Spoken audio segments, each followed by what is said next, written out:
So we are coming to a very unique topic, that is functions. Mathematics में functions का एक बहुत important role रहता है, बिकॉज बहुत सारी ऐसी चीजें हैं जो मैथमेटिक्स में फंक्शंस की वजह से होती है.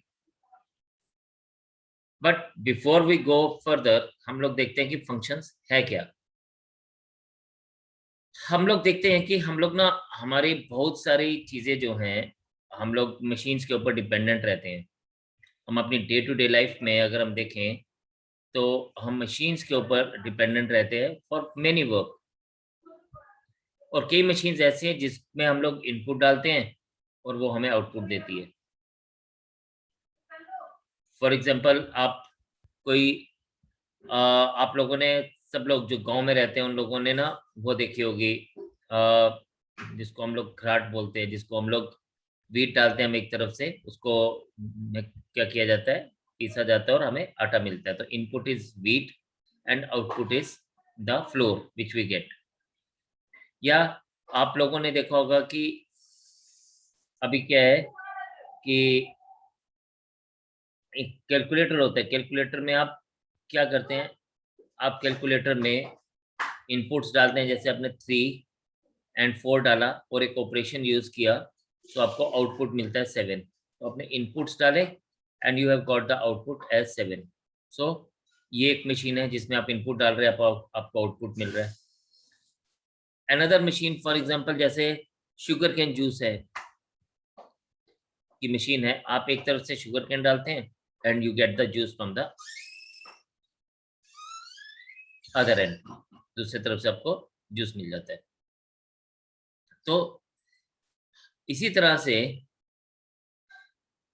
अगर हम लोग कहते हैं कि अगर हम एक इनपुट डालें और एक आउटपुट मिले तो हम उसको कहते हैं सिंगल टास्क मशीन, मतलब एक काम करती है. लेकिन जब एक मशीन बहुत सारे आउटपुट्स देती है तो उसको हम कहते हैं मल्टीटास्क मशीन्स.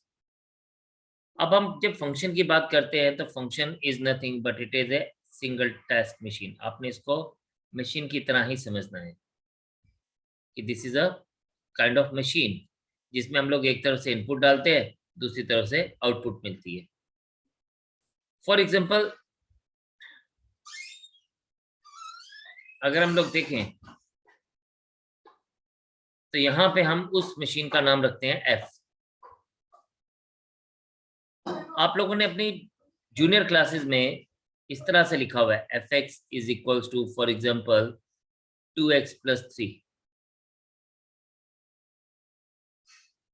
तो हम क्या करते थे, एफ एक्स की जगह 1 डालते थे तो यहाँ पे 2 × 1 + 3 = 5.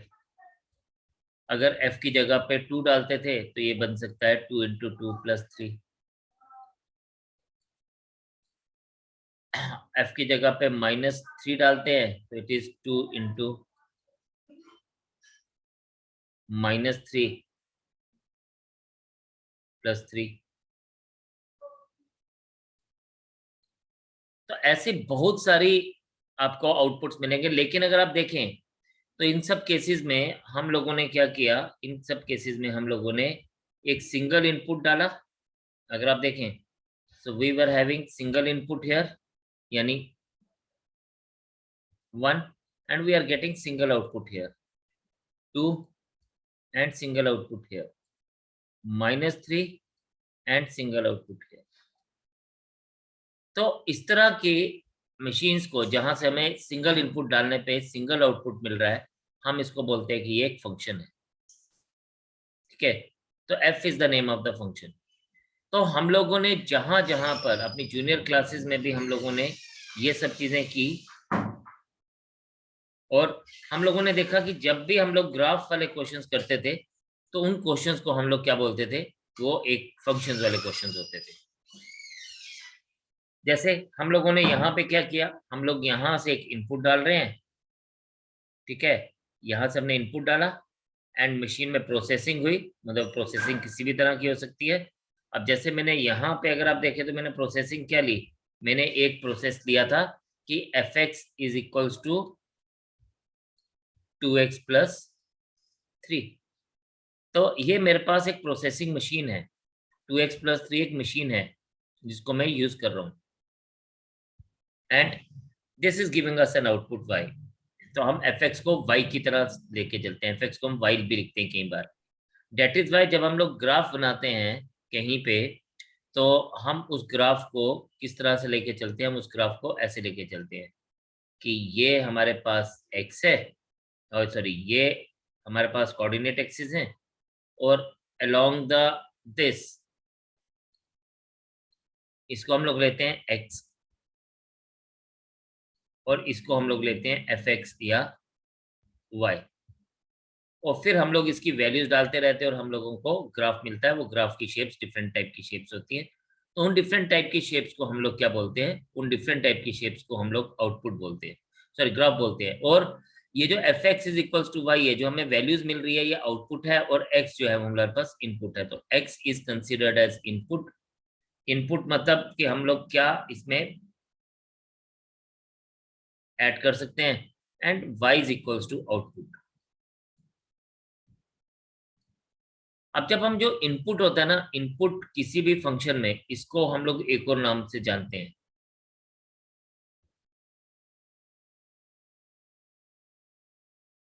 इसको हम जानते हैं डोमेन के नाम से, और आउटपुट जो होता है इसको हम लोग जानते हैं रेंज के नाम से। तो हम लोग ये जो हम लोगों ने अभी सिचुएशन देखी, जैसे मैंने आपको ये बताया, ये 2x+3 एक सिचुएशन है, तो हम इस सिचुएशन को किस तरह से आगे रिप्रेजेंट कर सकते हैं, मैं आपको वो भी बताता हूँ।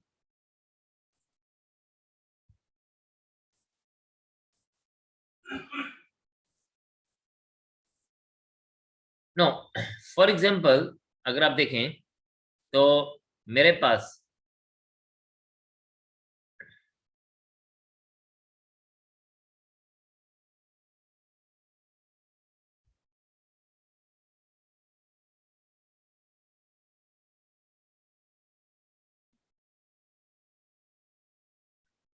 हमारे पास यहाँ पे दो सेट्स हैं, एक सेट है ए, एक सेट है बी। यहाँ पे हम इसको ले रहे हैं 1 2 3 0, और ये यहाँ से इसके लोगों के साथ अटैच हो रहा है, और यहाँ पे f x is equals to, मैं कोई भी रूल ले सकता हूँ, मैं अभी 2x+3 ही लेके चल रहा हूँ जो मैंने पहले लिखा। अब इसका मतलब क्या है कि ये यहाँ पे f x is equals to 2x+3। अब आप यहाँ पे देखें तो मेरे पास आ जाता है 5 7 9 एंड 3। अब यहाँ पे अगर हम देखें तो हमारी पास सिंगल इनपुट इज 1, उसका एक सिंगल आउटपुट मिल रहा है 5। 2 के लिए आउटपुट मिल रहा है 7, 3 के लिए आउटपुट मिल रहा है 9, एंड 0 के लिए आउटपुट मिल रहा है 3। तो हमने सिंगल इनपुट डाला और हमें सिंगल आउटपुट मिल रहा है, तो ये एक फंक्शन है। अब इस तरह के बहुत सारे डिफरेंट एग्जांपल्स हम लोग क्रिएट कर सकते हैं, ठीक है। जैसे हम लोगों ने ये क्रिएट किया, हम एक और क्रिएट कर सकते हैं। For example the rule can be anything.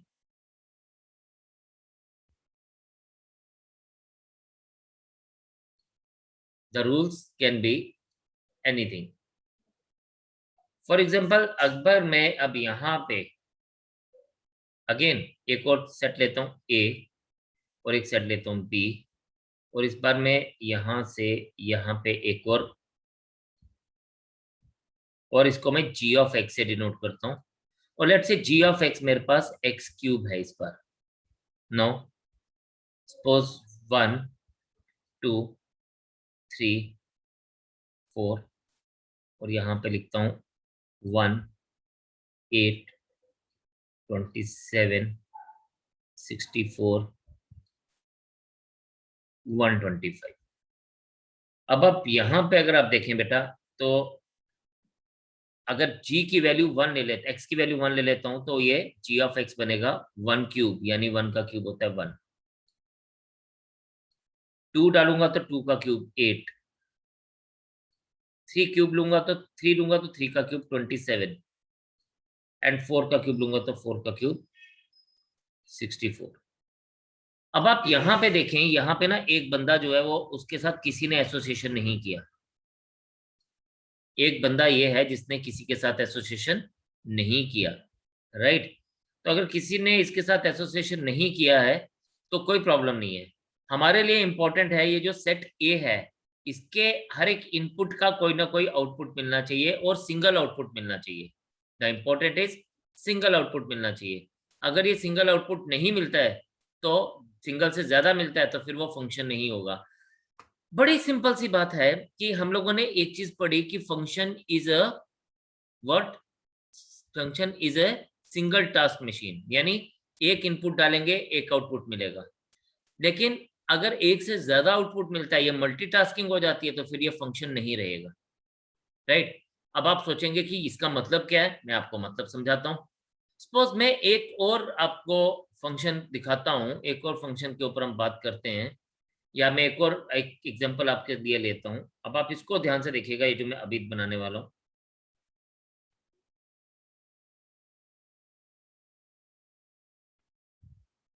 Suppose ये है हमारे पास, right.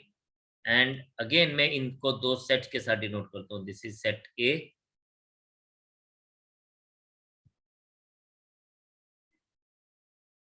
This is set A, this is set B, और ये यहां से ये है, और h of x is equals to मैं रूट ऑफ x लेता हूं।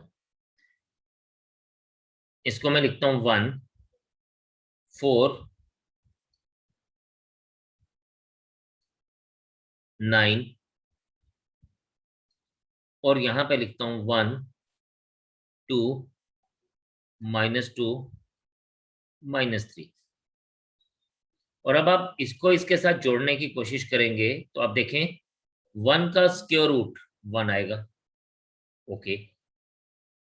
4 का स्क्वायर रूट 2 भी हो सकता है, और 4 का स्क्वायर रूट -2 भी हो सकता है, और 9 का स्क्वायर रूट -3 भी हो सकता है। तो आप देखें यहाँ पे मेरे पास इस पर्टिकुलर एग्जांपल में 4 के मेरे पास दो क्या मिल गए, मुझे 4 के दो आउटपुट मिल गई, एक मिल गई +2 और एक मिल गई -2। अब यहाँ पे ये दो हमारे पास होगा, इसलिए हम कहेंगे कि g x h x is not a function, this is not a function. Why? Because यहाँ पे एलिमेंट 4 ऐसा था जिसकी दो आउटपुट्स हमें मिल रही थी, जो हमें नहीं चाहिए क्योंकि हमारे को सिंगल आउटपुट चाहिए। सो एफ एक्स की बात करेंगे this is a function, g x की बात करेंगे this is a function, but जब मैं एच एक्स की बात करूंगा तो इट इज बिग नो कि ये फंक्शन नहीं है। So this is the difference of being a function and being not a function. फिर मैंने आपको अभी थोड़ी देर पहले एक बात की कि यार ये हमारे पास जो पहला इनपुट है, एक और चीज हम सीखने वाले हैं यहाँ पे।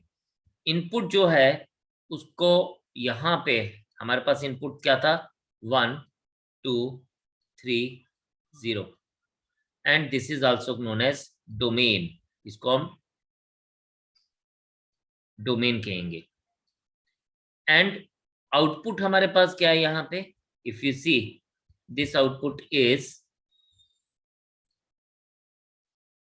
5 7 9 3, और इसको हम कहेंगे रेंज।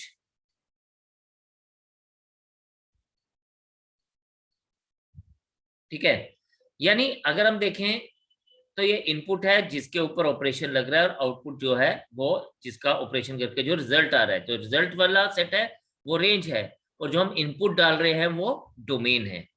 सिमिलरली अगर हम नेक्स्ट जीएक्स में चेक करेंगे तो इनपुट या डोमेन, अब मैं इसके इनपुट की जगह सिर्फ डोमेन लिख रहा हूं, तो डोमेन क्या है, डोमेन इज 1 2 3 4,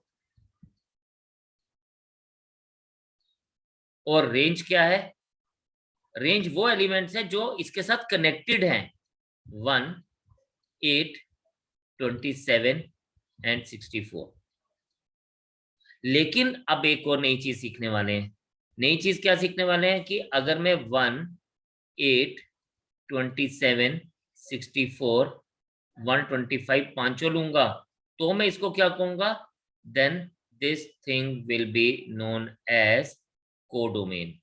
इसको मैं लिखूंगा कोडोमेन। क्या लिखूंगा, कोडोमेन। अब हमने सीखा क्या यहाँ पे, domain is whole of the set A, set A is domain, whole of the set B is codomain. But range क्या है, रेंज वो एलिमेंट्स हैं जो ए के एलिमेंट के साथ कनेक्टेड है, यानी उन एलिमेंट्स का सेट जो बी के साथ ए के एलिमेंट्स के साथ कनेक्टेड है, उन एलिमेंट्स का सेट जो ए के एलिमेंट्स के साथ कनेक्टेड हैं, यानी रेंज क्या है, range is the set of F of x.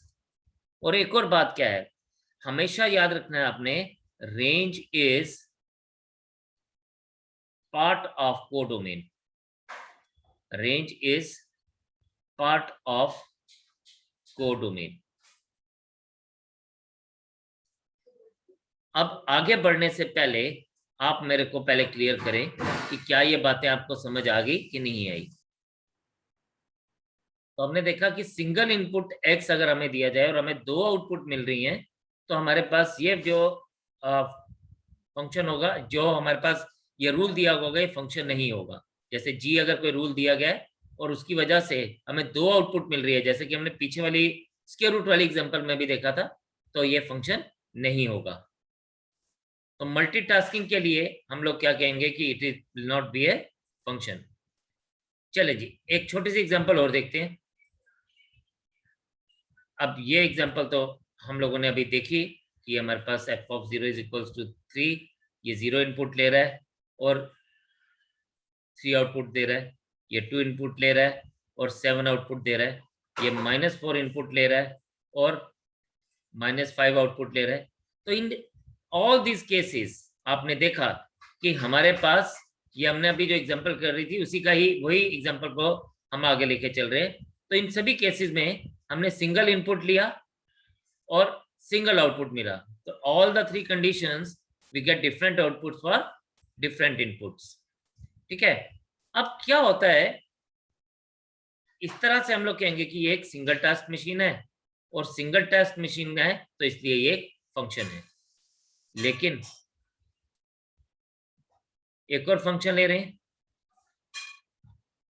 हम क्या लेते हैं कि एक फंक्शन हमने लिया कि g ऑफ x की वैल्यू आपने 0 लेनी है अगर वो एक प्राइम नंबर है, और उसकी वैल्यू 1 लेनी है अगर वो इवन नंबर है। अब देखें, आपको पता है 2 इज ए प्राइम नंबर। अगर 2 प्राइम नंबर की तरह से लूंगा तो g ऑफ 2 की वैल्यू 0 आ जाएगी, और अगर 2 को मैं इवन नंबर लूंगा तो g ऑफ 2 की वैल्यू मेरे पास 1 मिल रही है। अब एक 2 है और इसकी हमें दो वैल्यूज मिल रही हैं 0 एंड 1, इसका मतलब ये मल्टीटास्किंग मशीन होगी। इसमें हमें एक एलिमेंट की अगर एक से ज्यादा आउटपुट मिल रही है, इसका मतलब it is a multitasking machine, तो it will no more be a function. So in this case we get two different output for single input, यानी हम 2 को ले रहे थे और हमें इसकी दो आउटपुट्स मिल रही थी, एक 0 मिल रही थी और एक 1 आउटपुट मिल रही थी। इसलिए हम लोग यहाँ पे इसको फंक्शन नहीं लेके चलेंगे। This is not a function, so g is not a function, so g is a multitasking machine, hence g is not a function. तो ये हम लोगों ने बात की। अब एक दो बातें आप मुझसे करेंगे, मुझसे बताएंगे। A machine which takes input x and gives output y is denoted as a what. हम इसको किस तरह से लिखते हैं, हम इसको लिखते हैं fx इक्वल्स टू y। इसको हम कहते हैं कि ये फंक्शन की शेप में है, तो हम इसको लिखते हैं fx is equals to y। Similarly अगर हमसे बोला जाए if fx is equals to 5x plus 3, then f is a single task machine, multitask machine, is it a function or what?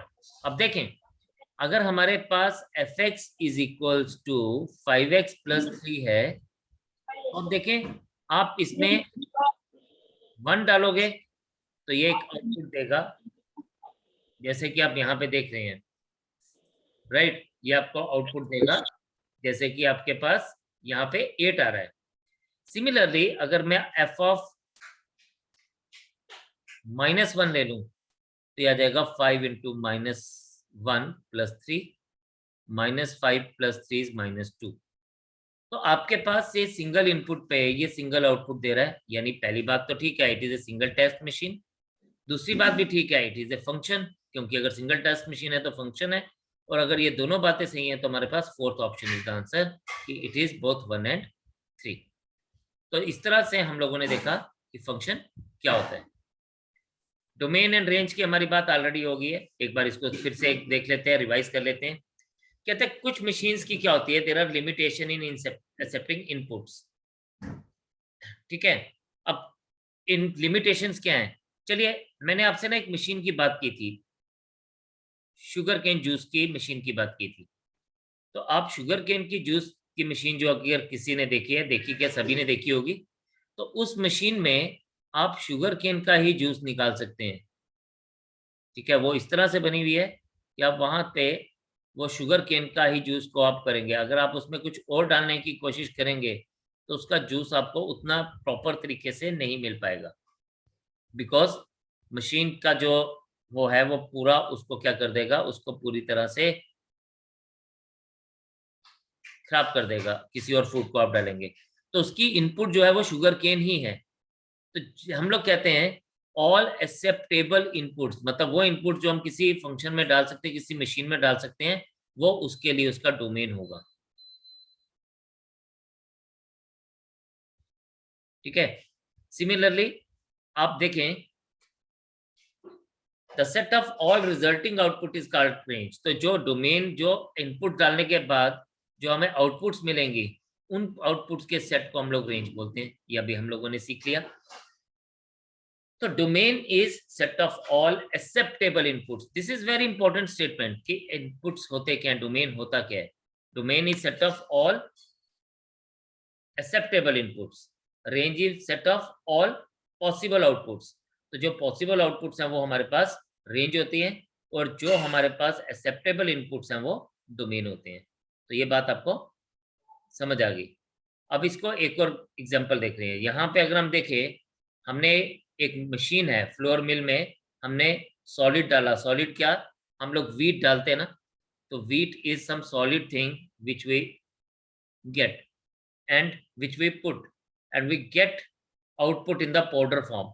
तो हमें जो फ्लोर मिलता है वो पाउडर फॉर्म में मिलता है। जो आटा मिलता है, हम गेहूं डालते हैं और हमें दूसरी साइड से आटा मिलता है बाहर। तो गेहूं इज इनपुट एंड जो हमें आटा मिलता है that is output. So floor is the output. तो ये हमारे पास क्या है, दिस इज। अब यहाँ पे मैं इसी मशीन में अगर मैं क्लॉथ डाल दूं तो क्या कुछ मिलेगा? जी नहीं, कुछ भी नहीं मिलेगा। तो इसलिए हम लोग क्या कहेंगे, इसका जो हमारे पास वैलिड इनपुट है वो है वीट। ठीक है, और वैलिड आउटपुट जो हमें मिल रहा है इसका, वो हमें फ्लोर मिल रहा है, फ्लोर पाउडर मिल रहा है, यानी आटा मिल रहा है पाउडर की शेप में, पाउडर की फॉर्म में। अब इसी फंक्शन को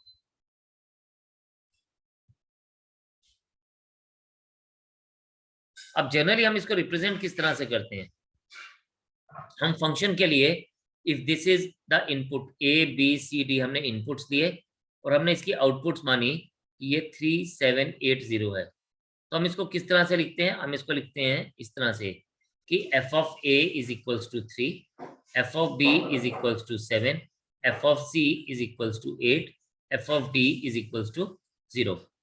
और फिर हम इसको जब लिखते हैं तो हम इस तरह से लिखते हैं एफ इज इक्वल्स टू, इसको हम कहते हैं, ये जो मैंने ब्रैकेट्स के अंदर लिखा, इनको हम लोग बोलते हैं ऑर्डर्ड पेयर्स। क्या बोलते हैं? Ordered pairs.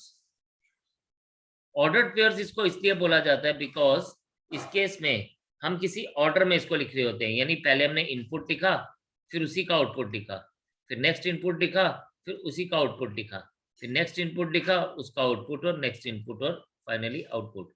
हम इस एफ को, ये जो अंदर एलिमेंट्स हैं, इसके ऑर्डर को चेंज कर सकते हैं, मतलब पूरे पेयर को चेंज कर सकते हैं। मैं B7 पहले भी लिख सकता हूँ, A3 बाद में भी लिख सकता हूँ, D0 पहले लिख सकता हूँ, C8 बाद में लिख सकता हूँ। तो ये ऑर्डर मैटर नहीं करता, लेकिन जब ये लिखना है तो ये पूरा का पूरा पेयर एक साथ लिखना है, तो ही बात बनेगी।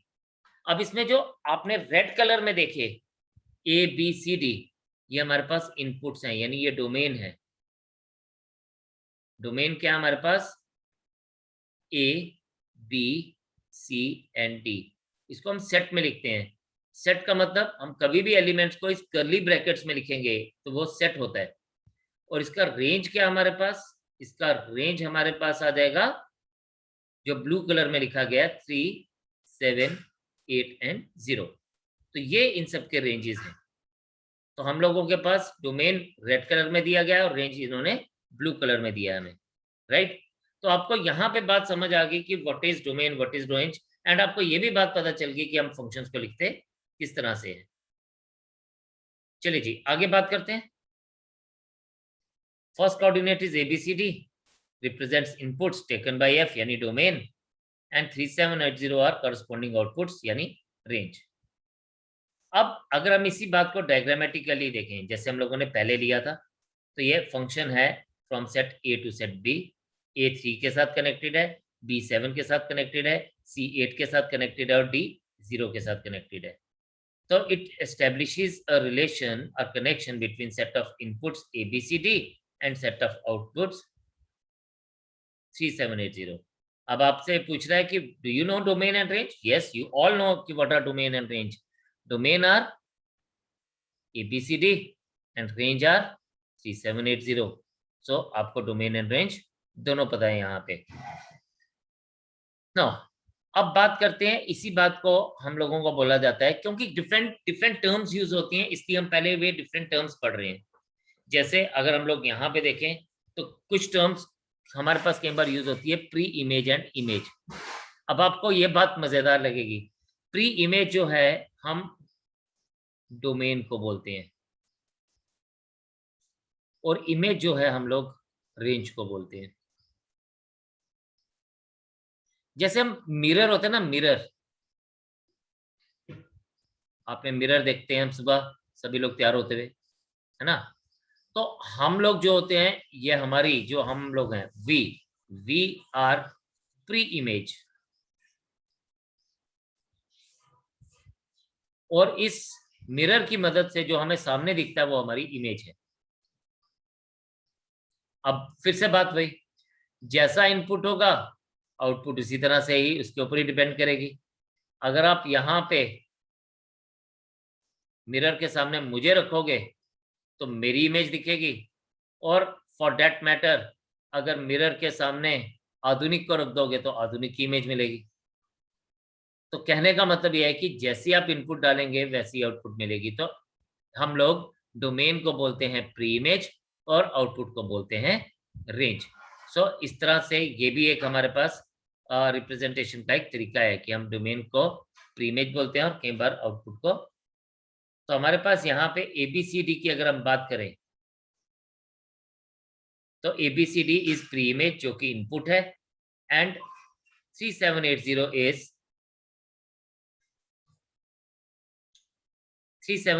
Is image. अब यहाँ पे हम लोग क्या कहेंगे कि 3 इमेज बन रही है किसकी? A की, अंडर द फंक्शन f।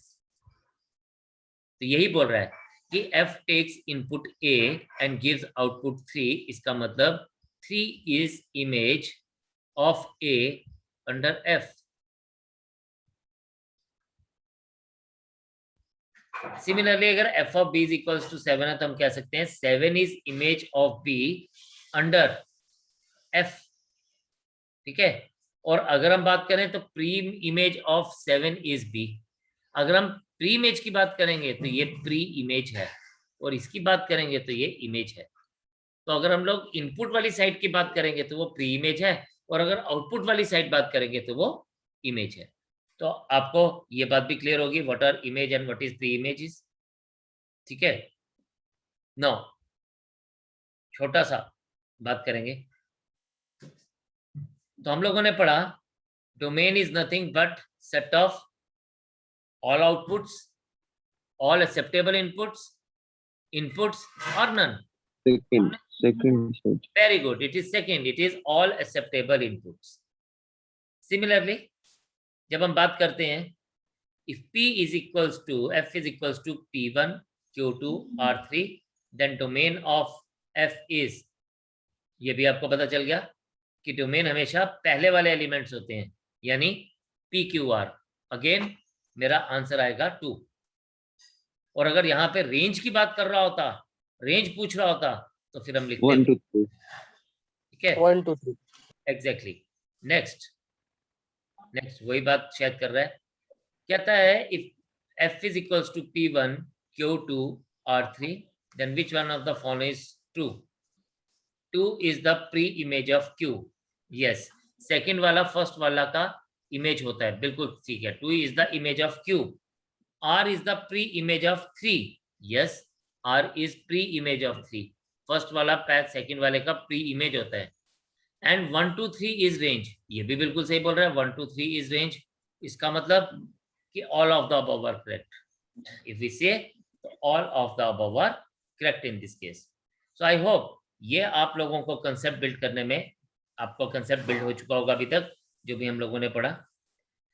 अब यहां तक तो हम लोग बात कर रहे थे कि यार है क्या, फंक्शंस क्या है, इनपुट कौन है, आउटपुट क्या है, डोमेन क्या है, रेंज क्या है, को डोमेन क्या है, प्री इमेज क्या है, इमेज क्या है, हमने ये सारी बातें अभी तक कर ली।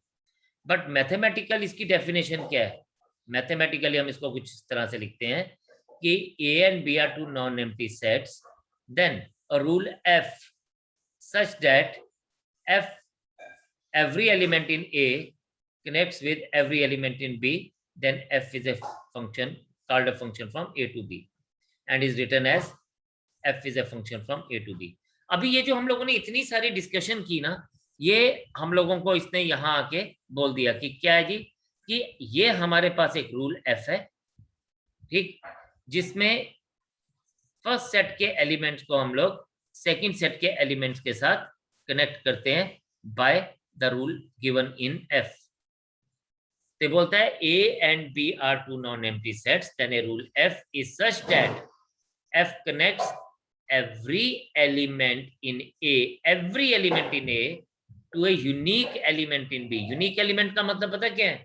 यूनिक एलिमेंट का मतलब है कि A में जो एलिमेंट्स हैं उनका एक ही आउटपुट होना चाहिए, सिंगल आउटपुट होना चाहिए, एक से ज्यादा आउटपुट नहीं होना चाहिए। अगर एक से ज्यादा आउटपुट होगा तो फिर वो हमारे पास क्या नहीं रहेगा, फिर वो हमारे पास फंक्शन नहीं रहेगा, क्योंकि फिर वो मल्टीटास्किंग मशीन की तरह बिहेव करेगा। ठीक है, अब बोलते हैं then f is a concatenate function from A to B and is written as this। तो हम इतनी बड़ी स्टेटमेंट को हम इस तरह से लिखते हैं, f is a function from A to B, f is a function from A is the first set, from A to B, ये एरो बोलता है A से B की तरफ फंक्शन बन रहा है। तो इसका मतलब ये है कि इनपुट जो है हम लोग सेट A से ले रहे हैं और आउटपुट जो है वो सेट B से हम लोगों को मिल रहा है। तो इसका मतलब ये है, इस पूरे छोटे से सेंटेंस का मतलब यही है कि A is set of inputs and B is the set from where we are getting the outputs। और इसको कई बार हम लोग लिखते हैं कि read as F maps A to B। हम इसको कई बार ऐसे भी बोलते हैं F maps A to B और F is a function from A to B। हम इसको किसी भी तरह से बात कर सकते हैं, किसी भी तरह से बोल सकते हैं। ठीक है, सो हम लोगों के पास जो एक इम्पॉर्टेंट चीज है वो यही है। इम्पॉर्टेंट चीज हमारे पास क्या है? ओके, इम्पॉर्टेंट चीज है ये, every element in A to a unique element in B। अब देखें, मेरा कहने का मतलब यहाँ पे कुछ इस तरह से है कि अगर ये मैं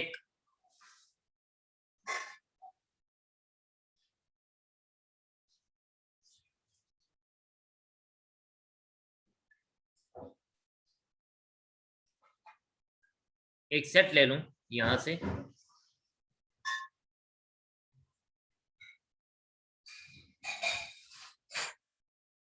और इसको मैं A और B ले लूं, तो हम लोगों ने वही बात की, अगर ये 1 2 3 है यहाँ पे और यहाँ पे सपोज 4 5 6 है, और मैं यहाँ पे अगर इसको इस तरह से ले रहा हूं,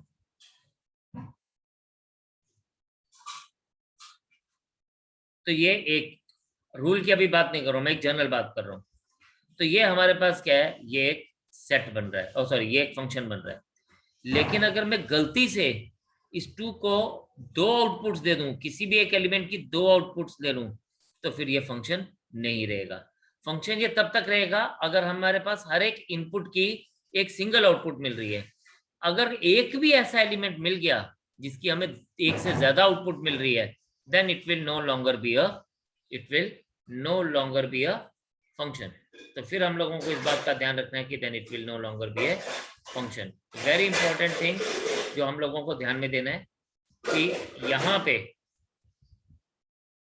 फंक्शन कब है, जब एवरी एलिमेंट इन ए का हर एक एलिमेंट होना चाहिए। हम ए का कोई ऐसा नहीं कि ए का कोई एलिमेंट छोड़ दें, ए का हम कोई एलिमेंट छोड़ नहीं सकते।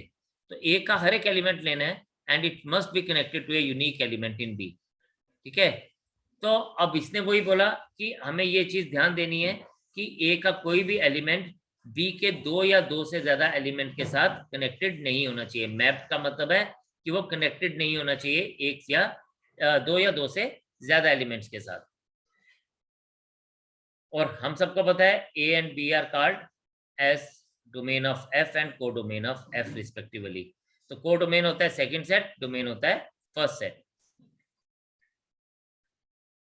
अब हम क्या करते हैं, कई बार हम लोग टर्म यूज करते हैं फंक्शन, कई बार हम यूज करते हैं मैप, या कई बार हम यूज करते हैं मैपिंग। तो इससे आपने घबराना नहीं है, इन तीनों का मतलब एक ही है। तो you do not to worry about this thing.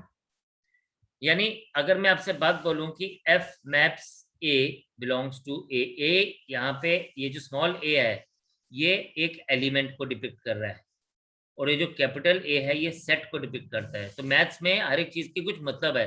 Small b means element और कैपिटल बी मीन सेट। और इसको हम इस तरह से लिखेंगे, f is a function from A to B. तो f of A is equals to b. और अगर हम इसकी बात करेंगे तो ए इसका इनपुट है और बी हमारे पास क्या आ गया, इसका आउटपुट आ गया।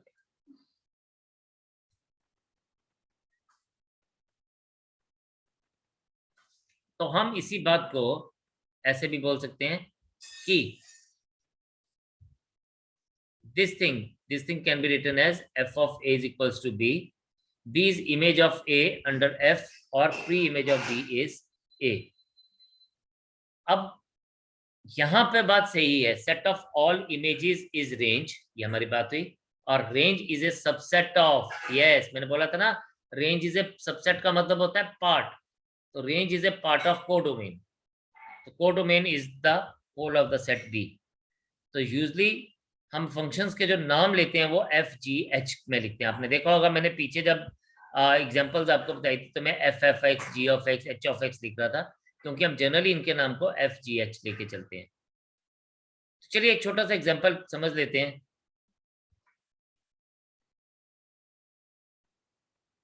अब देखें, अब आप पहले मुझे बताएं कि इज एफ ए फंक्शन और not, if not then why, if yes why. तो आपको लगता है एफ फंक्शन है यहां पे? No, f is not a function. Y?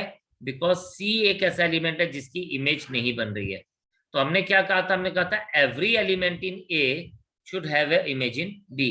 तो सी एक ऐसा एलिमेंट है जिसकी इमेज नहीं बन पा रही है, इसलिए ये फंक्शन नहीं होगा। No, why? Because C has no image in B. So F is not a function because C in A has no image in B. I hope it is clear. Similarly, मैं एक और example आपके साथ share करता हूं। Is G a function or not? Again, my answer is no, because here Y is having two images. भाई हमने कहा एक इमेज होनी चाहिए, इसने कहा दो इमेजेस ले के चलूंगा, तो इसलिए हम इसकी बात नहीं मानेंगे। Why? Because Y has two images in B. So G is not a function because element Y in A has two connections in B, that is Q and S. तो Y दो लोगों के साथ कनेक्टेड है। Then another thing, हम लोगों ने देखा कि अगर दो सेट्स दिए हैं तो पहला सेट को हम डोमेन बोलते हैं, दूसरे सेट को कोडोमेन बोलते हैं। अब यहां पे एक बड़ी मजेदार सी बात है, क्या ये फंक्शन है? तो हमारी दो कंडीशंस हैं जिसका ध्यान रखना है। पहली कंडीशन, डोमेन के हर एक सेट की इमेज बननी चाहिए। क्या ए की इमेज बन रही है? यस बन रही है। क्या बी की इमेज बन रही है? यस बन रही है। क्या सी की इमेज बन रही है? यस बिल्कुल बन रही है। अच्छा, अब हमें देखना है कि ए की कितनी इमेज है। ए की एक ही इमेज है वाई, तो यानी हम लोग लिख सकते हैं f of A is equals to y. Okay, B की एक ही इमेज है, f of B is equals to x, और सी की भी एक ही इमेज बन रही है, f of C is equals to y. ठीक है, तो यहाँ पे दूसरी कंडीशन भी सेटिस्फाई है कि हर एक एलिमेंट की सिंगल इमेज बन रही है।